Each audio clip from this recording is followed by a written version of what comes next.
वाटतं आपण पिंपरी चिंचवड बद्दल सुद्धा बोलायला हवं. पिंपरी चिंचवड मध्ये सुद्धा भाजपला बहुमत मिळालंय, पण अजित पवारांना सुद्धा एक निर्णायक संख्या मिळाली असं म्हटलं तर चुकीचं नाही ठरणार. कारण पुण्यामध्ये एक प्रकारे धुव्वा उडालेला आहे, त्या मनाने पिंपरीमध्ये प्रतिष्ठा राखलेली आहे. त्यामुळे पिंपरीतल्या लढाईकडे तुम्ही कसं बघताय? पिंपरी चिंचवडच्या लढाईकडे बघताना पिंपरी चिंचवडचा एक भाग पूर्ण शहरी आहे आणि एक भाग तसा ग्रोईंग आहे. म्हणजे शहराचे असे 2 भाग होतात आणि त्यामुळे इथे तुलनेने ग्रामीण भागामध्ये ज्या पद्धतीने राजकारण होतं किंवा गावकी भावकीचा प्रभाव जसा असतो, तो प्रभाव पुणे शहरापेक्षा तसा प्रभाव क्षेत्र इकडे पिंपरी चिंचवडमध्ये जास्त आहे. प्लस उमेदवारी देताना अनेक ठिकाणी भाजपकडनं चुका झाल्या. काही ठिकाणी म्हणजे असं केस टू केस मी आता बोलणं योग्य नाही.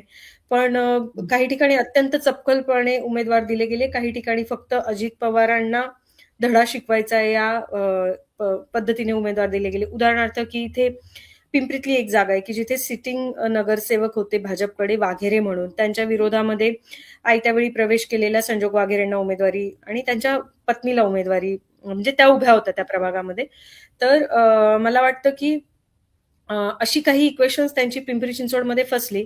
पण तरी आता भाजप तसं बहुमताच्या दिशेने इथे निघालंय ऑलरेडी पिंपरी चिंचवडमध्ये पण. पण त्यांचं जे नारा होता शतक पारचा, जर ह्या काही चुका टाळल्या असत्या तर मला वाटतं की इथेही भाजपला शतकाचा आकडा गाठताना अडचण आली नसती. नक्कीच. पण पिंपरीमध्ये तुम्हाला असं वाटतंय की महेश लांडगेंनी ज्या पद्धतीने अजित पवारांना आव्हान दिलं, शहराचा चेहरा म्हणून भाजप त्यांना कुठेतरी प्रोजेक्ट करतोय? मला असं वाटत नाही. कारण तसं असतं तर देवेंद्र फडणवीस यांनी जी आकुर्डीमध्ये पहिली सभा त्यांची झाली, त्या सभेमध्ये तसा स्पष्ट कौल दिला असता.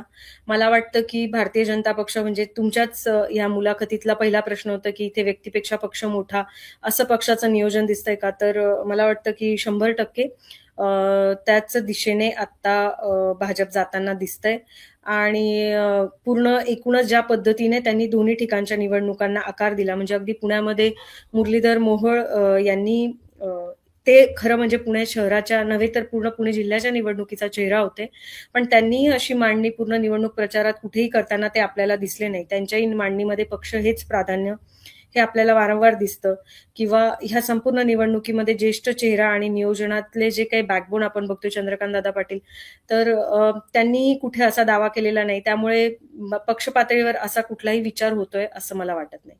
अर्थात महेश लांडगे हे 3 वेळा निवडून आलेले आमदार आहेत, त्यामुळे ते इथे पक्षाचे सिनियर आहेत आणि कुठलाही पक्ष आपल्याकडे जबाबदारी देताना त्या त्या ठिकाणच्या सिनियर्सला जबाबदारी देतो. तसं पक्षाचं नियोजन आहे. इतक्या स्पष्टपणे आपण या गोष्टीकडे पाहिलं पाहिजे. महाराष्ट्रातील सर्व बातम्यांचे विश्वासार्ह व्यासपीठ, सकाळच्या सर्व सोशल मीडिया प्लॅटफॉर्मला लाईक, फॉलो आणि सबस्क्राईब करा. तसंच सर्व नोटिफिकेशनसाठी बेल आयकॉन प्रेस करायला विसरू नका.